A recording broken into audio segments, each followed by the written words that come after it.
محمد بن قاسم کو قتل کیوں کیا گیا؟ یہ وہ سوال ہے جس کا جواب ڈھونڈنے کے لیے میں نے بہت کوشش کی۔ بہت سے جواب ملے لیکن دل مطمئن نہ ہوا۔ مثلا راجہ دیر کی بیٹیوں نے بہتان لگایا، اس وجہ سے محمد بن قاسم کو شہید کر دیا گیا۔ ایسے ہی بے تکے بہت سے جواب ہیں، لیکن حقیقت کیا ہے؟ ہاں، میری اس ویڈیو میں ان لوگوں کے لیے بھی جواب موجود ہے جو لوگ بنو امیہ کی وجہ سے اور حجاج بن یوسف کی وجہ سے محمد بن قاسم سے نفرت کرتے ہیں۔ جب محمد بن قاسم سندھ کی سرزمین میں داخل ہوا تو اس کا حسن سلوک ایسا تھا کہ یہاں کے ہندو اس کے گرویدہ ہو گئے، یہاں تک کہ محمد بن قاسم کو خدا کا اوتار ماننے لگے اور محمد بن قاسم کی مورتیاں بنا کر مندروں میں رکھ کر اس کی پوجا کرنے لگے۔ یہاں ایک واقعہ بڑا دلچسپ ہے۔ ایک مرتبہ ہندوؤں نے محمد بن قاسم کی ایک بڑی سی مورتی بنائی اور بڑی دھوم دھام سے مندر میں رکھنے کے لیے جا رہے تھے کہ کسی نے محمد بن قاسم کو اس کی اطلاع دی۔ محمد بن قاسم نے ان کے سامنے آ کر کہا کہ یہ کیا کرنے لگے ہو؟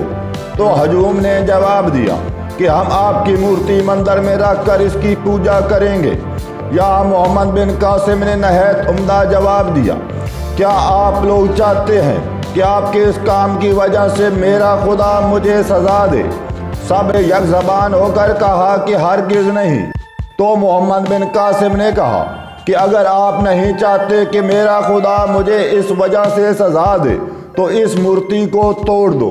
محمد بن قاسم کی یہی مقبولیت ان کی موت کا سبب بنی، کیونکہ کوئی بھی بادشاہ یہ نہیں چاہتا کہ کوئی شخص اتنا مضبوط ہو جائے کہ کل اس کے اقتدار کے لیے خطرہ ہو۔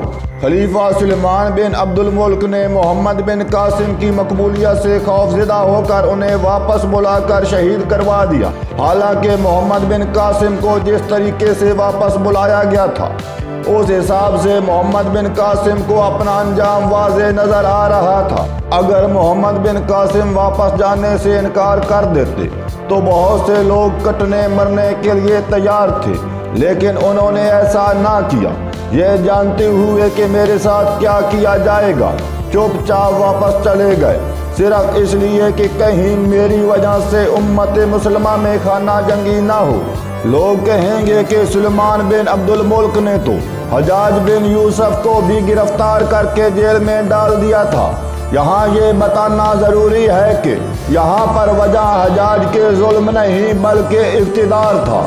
اگر محمد بن قاسم بھی حجاج بن یوسف کی طرح برے کردار کے ہوتے تو عمر بن عبدالعزیز انہیں بچانے کی ہرگز کوشش نہ کرتے، جو کہ ناکام ہوئی۔ اس کے ساتھ ہی اجازت دیجیے، والسلام۔